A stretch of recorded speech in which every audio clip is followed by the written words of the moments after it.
Rapper Nipsey Hussle's alleged killer was attacked on his way to court. Eric Holder's attorney tells TMZ that he was attacked by two people while in a holding cell. I thought he wasn't going to live to go to court. Oh, yeah. People were looking for him. Well, you ain't hard to get in the county jail. The updates from behind prison walls are nothing short of jaw-dropping. New footage has surfaced, and it's clear that Eric Holder, the man convicted of Nipsey Hussle's death, is facing intense retaliation behind bars.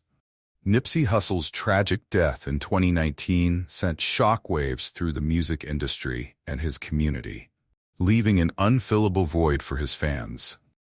But while the pain of his loss remains fresh, the aftermath for Eric Holder, the man held responsible, has been nothing short of chaotic. His sentencing to 60 years in prison might seem like justice on paper, but his punishment began long before the courtroom handed down its ruling. Eric Holder's actions left scars not just on Nipsey's loved ones, but also on a community that revered the rapper as a beacon of hope and progress. Since Holder's conviction, whispers of revenge have grown louder. Reports suggest a violent fallout targeting Holder's own family, with claims of heavy losses that add another layer of turmoil to this already devastating story. But the danger doesn't stop there. It's said that even being associated with Holder could bring serious consequences. For anyone bold enough to visit or show solidarity with him, the risks are reportedly sky-high. It's a stark reminder that in the world Holder once navigated, the lines between justice and vengeance are often blurred, with repercussions that go far beyond a life sentence. It's almost as if Nipsey Hussle's memory carries an invisible force field of retribution, ensuring that betrayal comes at the steepest price. Even Holder's family appears to be doing whatever they can to steer clear of the chaos, desperate to avoid getting caught in the crossfire. Meanwhile, life behind bars has been far from a reprieve for Eric Holder. If anything, his time in prison has turned into a harrowing ordeal. Stories of brutal mistreatment paint a grim picture of his reality. While some assumed his gang ties might offer protection, that assumption couldn't be further from the truth. Back in 2022, Holder was viciously attacked by two inmates in what can only be described as a calculated ambush. This wasn't just a scuffle. These men reportedly had razors, leaving him unconscious. The injuries were severe enough that he needed 3 staples, bearing the marks of the assault. People like Mob James had warned about this exact scenario. According to James, even protective custody doesn't guarantee safety in the unforgiving prison environment. His advice? Stay ready, because in those walls, every move could be a life-threatening affair. Holder himself probably didn't see the attack coming. He was sitting in a holding cell with 13 other inmates, likely lost in his thoughts, when the assault came out of nowhere. In an instant, his next move wasn't about survival in the system. It was about surviving the very moment he was in. Eric Holder's lawyer revealed that the attack came without warning or a single word. His assailants simply went after him, leaving everyone to speculate about their motives. But in a world governed by street codes, Nipsey Hussle's name carries a weight that transcends explanation. Despite the brutality of the attack, Holder showed up to court the very next day, head stapled and visibly battered. It's hard to feel sympathy for him, though, especially given the magnitude of what he did. Eric Holder took Nipsey's life in an inhumane manner, leaving a community devastated. Nipsey Hussle wasn't just a rapper, he was a beacon of hope, a leader who used his influence to create meaningful change. Even the LAPD recognized his efforts to bridge the divide between the streets and law enforcement. His impact reached so far that even President Obama acknowledged his contributions to the world. Nipsey's death was a tragedy, but his legacy is untouchable. His influence was powerful enough to unite rival gangs for peace talks, a feat that speaks volumes about his character and mission. While Eric Holder may have ended Nipsey's life, he could never erase the mark Nipsey left on the world. The hardships Holder has faced behind bars further illustrate how deeply Nipsey's legacy resonates. Former inmate Bravo the Bag Chaser shared a vivid account of encountering Holder during a prison transfer. According to Bravo, Holder was isolated in a cage, separated from the others for protection. Yet even in that small, enclosed space, the tension was palpable. Bravo recalled recognizing Holder immediately, banging on the glass to confirm it was really him. Once the other inmates realized who he was, the atmosphere shifted. Holder was subjected to ridicule and even spit on during the ride, a clear sign of the disdain that follows him everywhere. It's a stark reminder that the streets don't forget, and for Eric Holder, the consequences of his actions are far from over.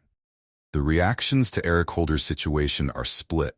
Some see it as justice served, while others think his days might be numbered. And not because of the legal system, but because the lines between revenge and justice seem to be blurring into something far more dangerous. Nipsey Hussle wasn't just a local icon. His influence reached across the entire rap game. Eric Holder probably didn't grasp just how deep Nipsey's legacy ran or how far people would go to protect his memory. When Holder pulled the trigger, it wasn't just an act of violence. It was like setting off an explosion. The streets were ablaze with rumors of retaliation, painting a grim picture for Holder and his family.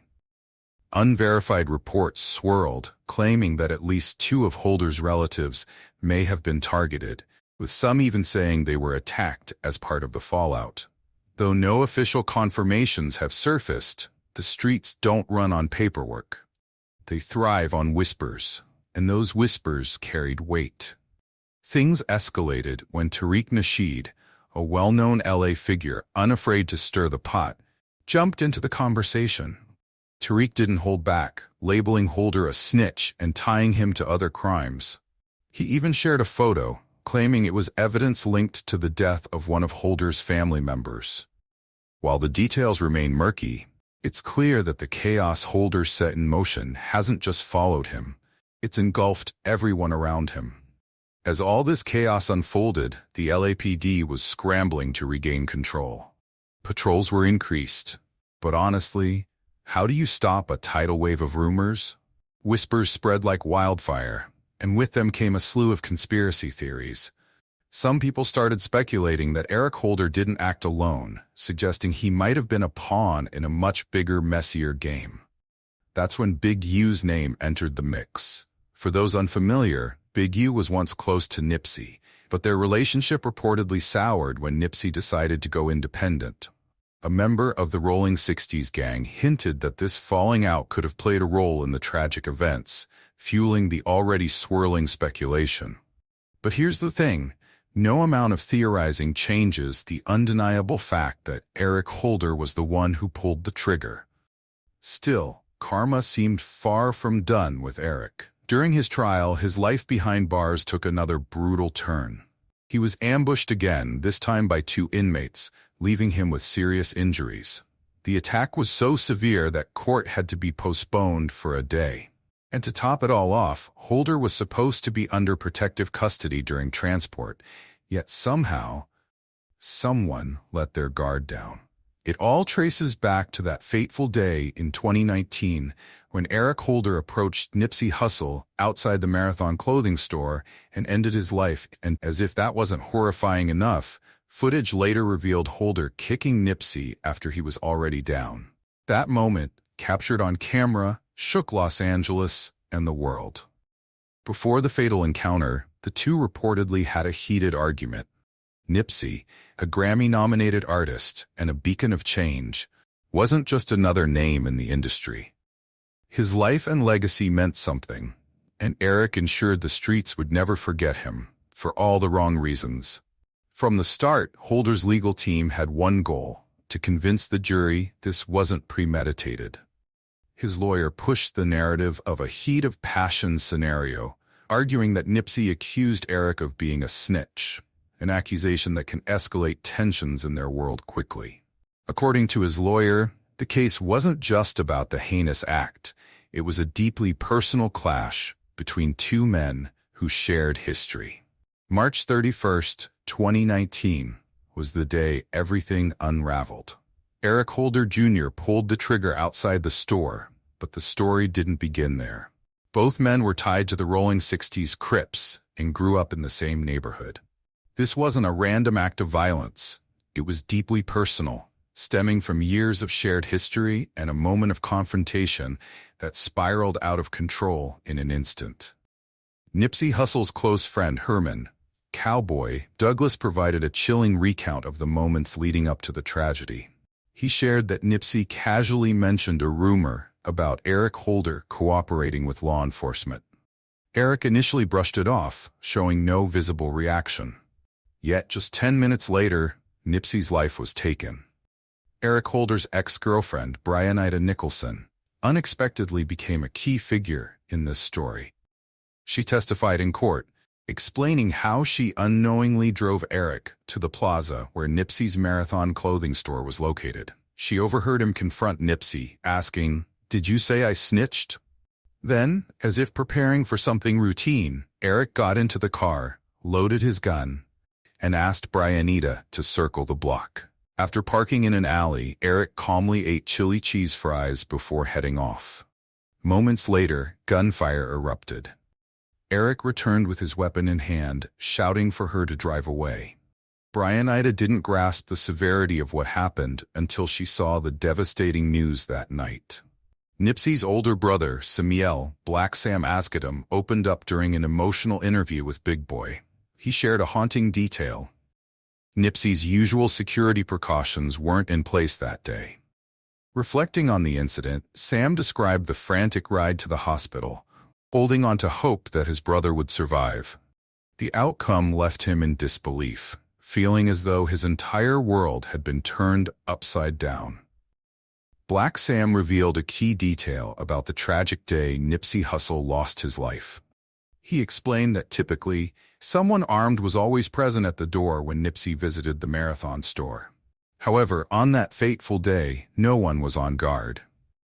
Nipsey, casually dressed in shorts, seemed more relaxed than usual, unlike his typically alert demeanor.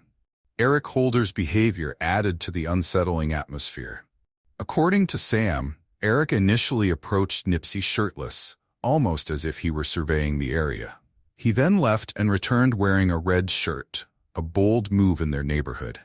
Sam believed Eric intentionally donned the red shirt to mislead onlookers, making it seem like his actions were disconnected from gang-related motives. To Sam, this wasn't a crime fueled by impulse, but a deliberate, calculated act. The events that unfolded were devastating. Nipsey was shot multiple times, and 2 bystanders were injured.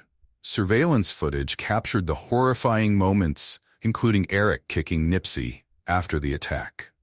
The incident sent shockwaves through Los Angeles and beyond, marking a profound loss not only for Nipsey's community but for the world. Eric Holder was eventually sentenced to 60 years to life in prison after being found guilty for Nipsey's death. The verdict, delivered on July 6, 2022, reflected the severity of his actions. Additionally, Eric was convicted on 2 counts of attempted voluntary manslaughter and possession of a firearm. For Nipsey's family, particularly his brother Sam, the legal proceedings weren't the central focus. Their loss was immeasurable. Nipsey Hussle wasn't just a rap icon. He was a guiding force in his community, a brother, and a source of inspiration. During an emotional interview with Big Boy, Sam highlighted the void Nipsey's death left, not just within their family, but also in the cultural landscape he worked so hard to uplift. While Holder's defense argued that the crime wasn't premeditated, admitting to the shooting but denying planning it, the consequences of his actions were irreversible. Nipsey was everything Eric Holder wasn't, a beacon of hope and progress. Born Ermias Joseph Asghedom, Nipsey was more than a musician. He was a leader deeply committed to giving back to the community that raised him. From creating jobs to supporting local businesses, he dedicated himself to building opportunities for others and revitalizing his neighborhood. Just days before his death, Nipsey Hussle was working with the LAPD to find ways to reduce gang violence, showing his commitment to making a real difference.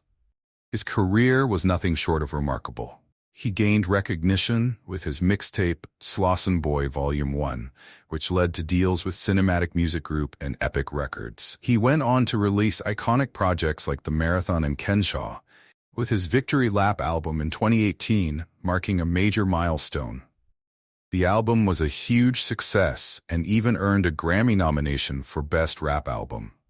One unforgettable moment came when Jay-Z bought 100 copies of Victory Lap at $100 each, cementing Nipsey's place as a game-changer in the music industry. After his tragic death, Nipsey's legacy only grew stronger. He won posthumous Grammys for songs like Racks in the Middle and Higher, proving his enduring impact. But Nipsey's influence went far beyond music. Growing up in South LA, he faced numerous challenges, and as a teenager, he joined the Rollin' 60s neighborhood Crips and began hustling at just 14. However, a trip to Eritrea with his father and brother at 19 had a profound effect on him. It inspired him to think bigger and focus on creating something positive for his community. His stage name, Nipsey Hussle, was a playful nod to comedian Nipsey Russell, given to him by a childhood friend who admired his hustle. Nipsey Hussle embodied resilience, ambition, and hope. His death left a void that still resonates, but his legacy as a leader and visionary continues to inspire. He co-founded the Marathon clothing store and launched Vector 90, a co-working space aimed at empowering young people in Crenshaw with opportunities in tech, science, and entrepreneurship. Beyond business, he worked on school improvements, mentored students, and used his platform to encourage others to rise above their circumstances. Nipsey was also focused on community-building projects like Destination Crenshaw, which celebrated Black culture, and was in talks with the LAPD to discuss ways of reducing gang violence just days before his tragic passing. When he died, the world mourned. Fans, celebrities, and even former President Obama paid tribute to his life. His funeral procession through South Central LA was a massive outpouring of love and respect. Even after his death, his influence lived on. His life inspired gang leaders to call for peace, leading to ceasefires and summits aimed at reducing violence. Nipsey wasn't just a rapper. He was a movement, a visionary, and a symbol of hope for countless people.